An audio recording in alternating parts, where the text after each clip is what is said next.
નમસ્તે મારા વહાલા બાળ મિત્રો, મારી નવી ચેનલમાં તમારું બધાનું સ્વાગત છે.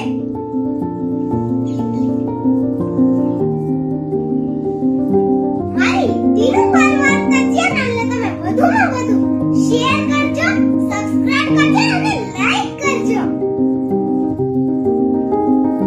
હું તમને આજે એક વાર્તા કહીશ અને આવા વાર્તાના બાળગીતના એવા તમને અવનવા વિડિયો વધુમાં વધુ મારી ચેનલમાં જોવા મળશે. વાર્તાનું નામ છે વૃક્ષરાજ અને પક્ષીરાજ.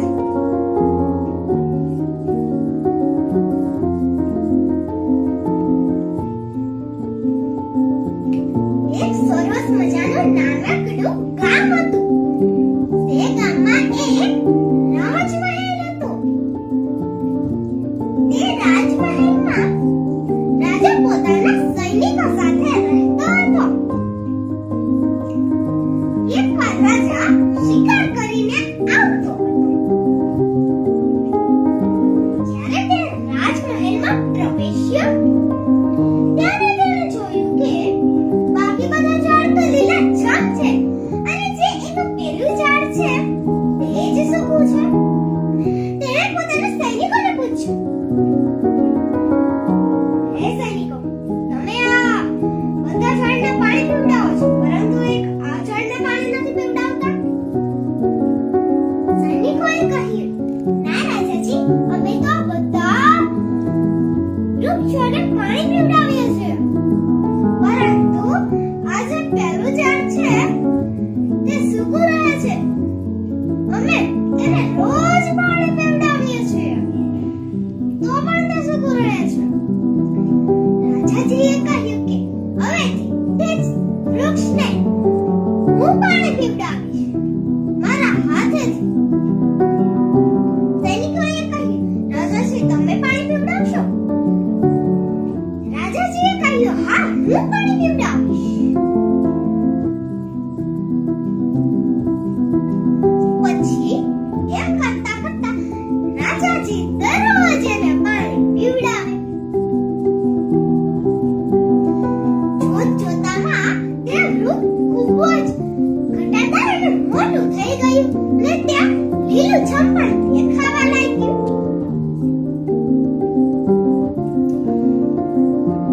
એકવાર રાજાજી તે વૃક્ષ બરાબર જોતો હતો અને વિચારતો હતો કે કેટલું સુંદર વૃક્ષ અને કેટલું સુંદર ઘટાદાર છે.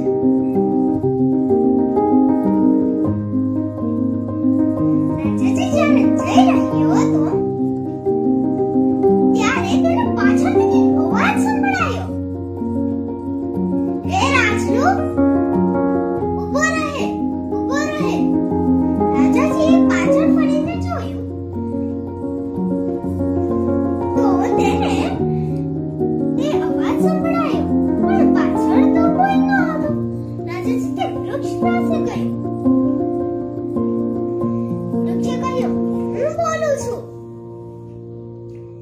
રાજાજી તો વિચારમાં પડી ગયો કે વૃક્ષ કોઈ દી બોલે. વૃક્ષે કહ્યું, રાજા, તે મને પાણી પીવડાવ્યું છે એટલા માટે હું તારાથી ખૂબ જ પ્રસન્ન છું. બોલ, તારે શું જોઈએ છે? હવેથી હું તને રોજ સોના મહોરો આપીશ. વૃક્ષે કહ્યું. પછી રાજાજીએ તો વિચારમાં પડી ગયું અને તે મનોમનથી હરખાવા લાગ્યું.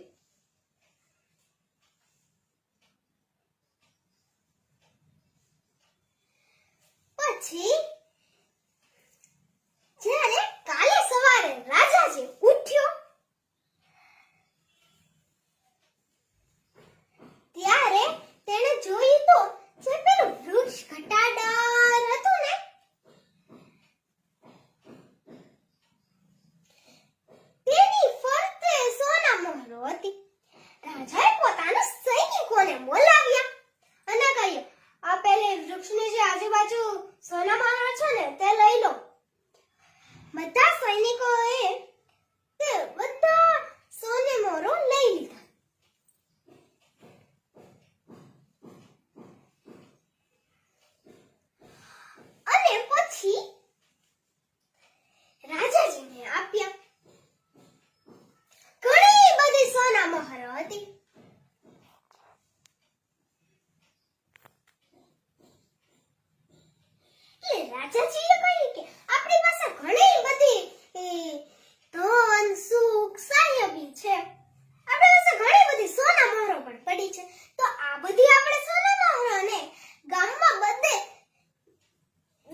રાજાજીએ કાલે સવારે બધાને પોતાના રાજમહેલની બહાર લાઈનમાં ઊભા રાખ્યા. પછી બધાને સોના મહોરો આપી. પરંતુ એક ડોશીમાં હતા, તેણે સોના મહોરો ના લીધી અને તે રડવા લાગ્યા અને કહ્યું,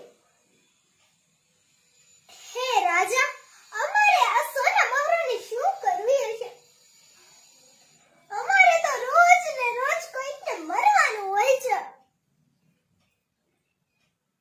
તો અમે સોના મહોરો લઈને શું કરીશું? રાજાજીએ તેને કહ્યું કે કેમ તમે આવું કેમ બોલો છો? શું થયું? તમારા જે સોસાયટીઓ છે તેમાં શું કઈ છે?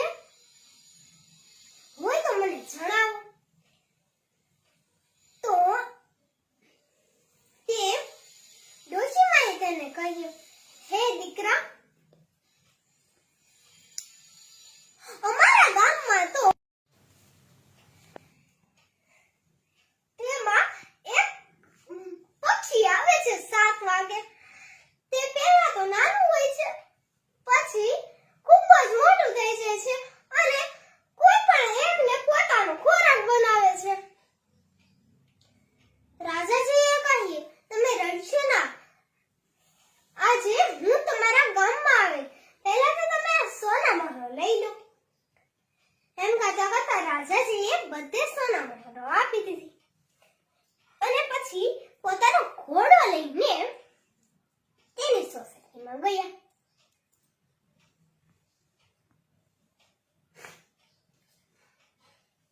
ત્યારે તે દાદીમાના ઘરે ગયા અને કહ્યું, ક્યાં છે તે પક્ષી? દાદીમાએ કહ્યું કે મેં તને દીકરા કહ્યું તો હતું કે તે 7 વાગે આવે છે. રાજાજીએ કહ્યું, વાંધો નહીં. પછી 7 વાગ્યા ત્યાં તો તે પક્ષી આવ્યું. તે પહેલા તો ખૂબ જ નાનું હતું અને પછી ખૂબ મોટું થઈ ગયું.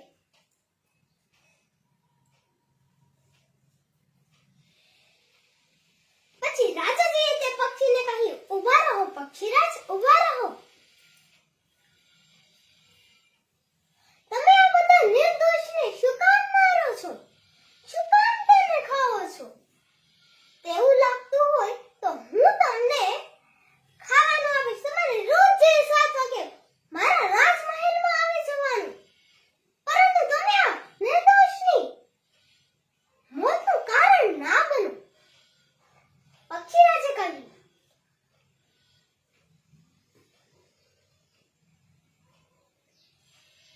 કે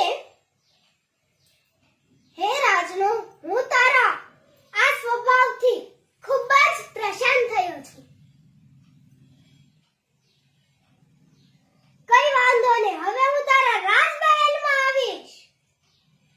એમ કહી પક્ષીરાજ રાજા સાથે પોતાના રાજમહેલમાં આવ્યો. રાજાના અને રાજાએ પોતાના વૃક્ષને કહ્યું કે પક્ષીરાજ આવે છે તો તું તેમના માટે જમવાનું આપ, થોડું જમવાનું આપી દે.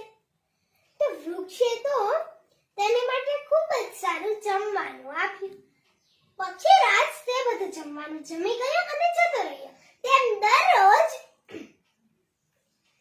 રાજા પોતાના વૃક્ષને કહી દેતા, વૃક્ષ જમવાનું આપી દેતો પક્ષીરાજ માટેનું અને પક્ષીરાજ જમીને જતો